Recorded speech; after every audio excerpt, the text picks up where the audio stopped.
When will we see a noticeable difference in the Orange County housing market? Well, according to Chapman University's professor of economics, we're going to see an 11% drop from the $993,000 median price in June and nearly 19% off the 1.1 million high that we saw back in the spring of 2022. In fact, they're predicting another 8% drop from this point to the end of the year, insinuating that we've already seen a 3% drop in prices. And for most people out there that are currently in the market to buy a home, you're going, Jeb, prices haven't gone down. This has only gotten worse. And that's exactly what I want to talk about in today's video.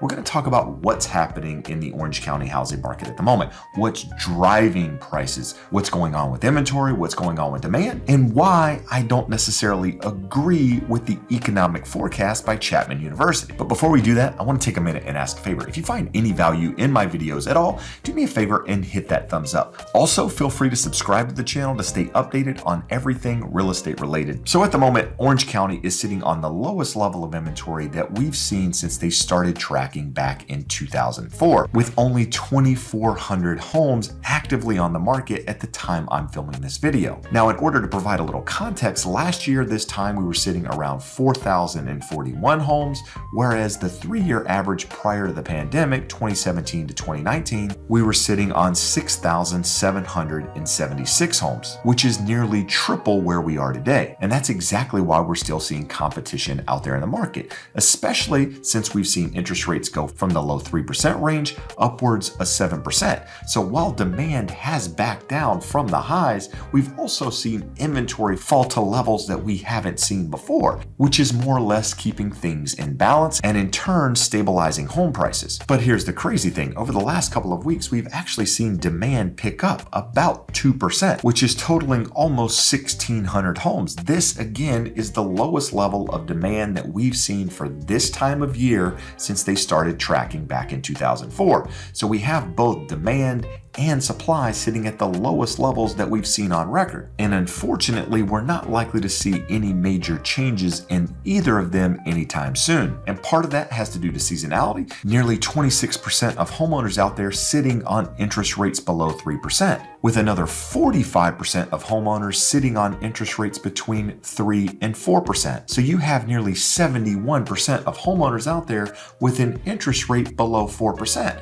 which is keeping inventory off the market, in my opinion. On top of that, you have housing affordability being a major constraint out there in the housing market because less people can buy homes, with interest rates also sitting near recent highs. So those two combined make houses really unaffordable. So you've got less able buyers out there in the market, less people putting their homes on the market, and we're also moving into a slower time of the year. Now everybody's going, Jeb, what are you talking about? It's the middle of summer. This is the hot time.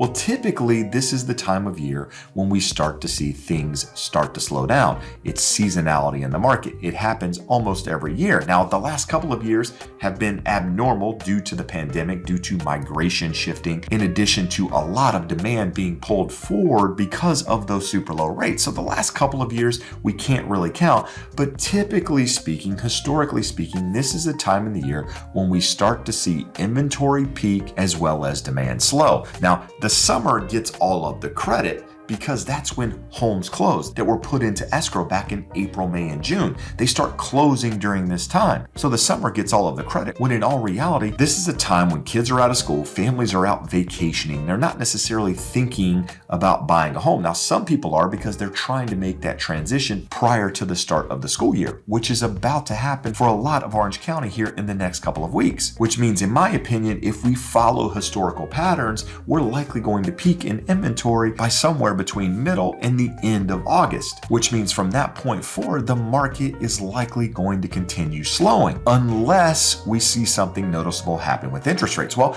this past week, we saw the Fed hike once again by a quarter basis point, taking the Fed funds rate up to 5.5%. Now, for all of you watching out there, this is absolutely no surprise. This shouldn't have an effect on interest rates because it was built into the market. The market has been anticipating this hike since the Fed's last meeting. And while inflation has moderated from 9.1% last year to 3% this year, we're still getting really strong economic reports in the jobs market at a time when unemployment is also sitting near record lows. We've got consumer confidence coming in stronger, and the bottom line is the economy seems to be resilient, which is more or less giving the Fed the ammunition to continue hiking rates over the last 18 months. But here's the thing, we know that the Fed rate hikes are lagging in the economy. They take time for them to actually hit the jobs market, for them to actually stall economic growth. So we know over the next couple of months, these rate hikes are going to continue to take hold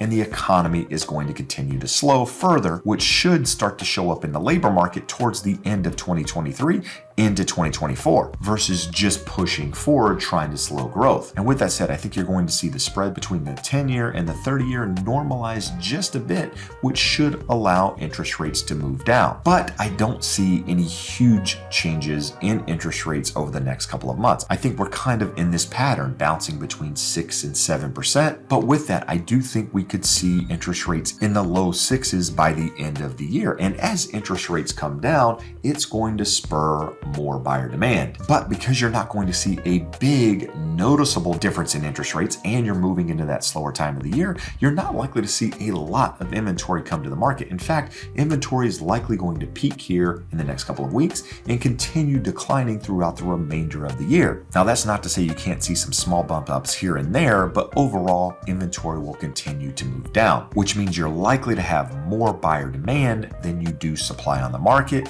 which is going to keep home prices stable, moving sideways to up. In fact, that's one of the reasons that you've seen the sales to list price ratio sitting at 99.5% here in Orange County. So homes are still selling at nearly 100% of the list price. But here's the key, they have to be priced correctly. When sellers try to shoot for the moon on their price, many times that home ends up sitting and not selling, whereas the home that's priced where it should be or slightly under that price, those homes are still getting multiple offers and oftentimes selling above the asking price. So if you're a seller out there in the market and you're considering selling, just understand you're moving into a slower time of the year. Now, there's still going to be buyer demand out there, but that doesn't mean you can overprice your home. You still have to price it correctly in order to receive top dollar. And it's a similar story for buyers. If you're a buyer out there in the market and you're in that price range, I'd say below 1.2 million, chances are you're still going to find it competitive out there in the market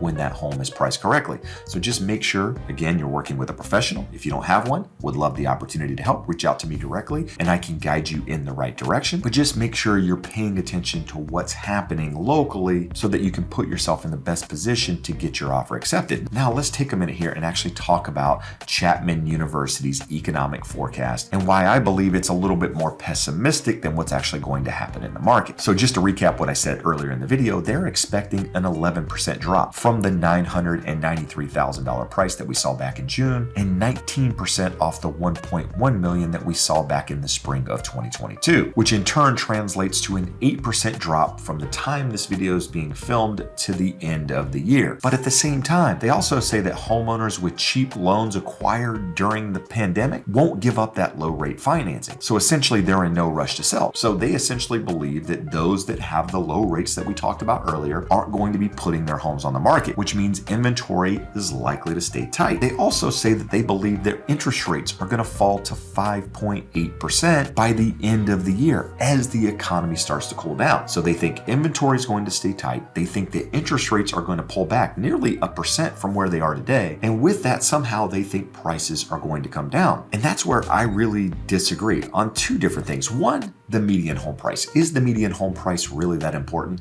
In my opinion, the answer is no. It lags on the way up, it lags on the way down. The median is essentially the middle. So what you have is less people buying at the lower end of the price scale because of housing affordability. So as more people buy below the median, it's essentially pulling that median home price down. But that in no way really reflects the overall market here in Orange County. Yeah, the median may go down a little bit, but that doesn't mean just because I bought my house in June of this year that by the end of the year it's going to be 8% less. What they're saying is that the median is going to be 8% less. And I don't necessarily agree with that either, because there's not enough homes below the median, in my opinion, that's going to pull that price down, as that is the part of the market that has the tightest inventory. But with that, I want to take a look at the Orange County breakdown here from Reports on Housing. This is a newsletter that I subscribe to. There's a link below if you want to get on the list of people that I send this to so that you can stay updated on the Orange County market. But if you look at it here, if you look at the price points below 1 million, that makes up 32% of the inventory, essentially a third. But that's also where 49% of the buyer demand is. So nearly half the demand is for just a third of the inventory. And that's why that price point is so competitive. And on the flip side, if you look at homes above $2 million, that makes up 34% of the inventory. So again, 1/3 of the inventory is sitting above $2 million. But here's the big difference. Only 12% of the buyer demand is looking to purchase those homes. And that's why you're seeing the median home price skew lower, because there's more buyers looking at the lower end of the price scale. But as a buyer, as a seller out there, something I really want you to understand. That doesn't mean that home prices are falling. It just means more people are purchasing homes that are less expensive than the median price. And that's because housing affordability here in Orange County is sitting around 20% compared to an average of 32% since 1991. So only 1 out of 5 buyers can actually afford the median price home here in Orange County compared to the nearly 1/3 average since 1991. And the story is pretty similar for all of Orange County. If you take a look at this chart here, this is pulled from the National Association of Realtors. You can see that we're still seeing increases month over month in the median home price, whereas most counties are down year over year, just slightly, except for San Diego, which is sitting nearly 1% higher. So what we have is less transactions taking place and home prices stabilized because of the lack of inventory out there in the market. But if you're located here in Orange County and you would like an expert to guide you through that process, you have additional questions, do me a favor and reach out to me directly. Or if you want to know what big changes are happening here in the Orange County housing market, do me a favor and check out this video here.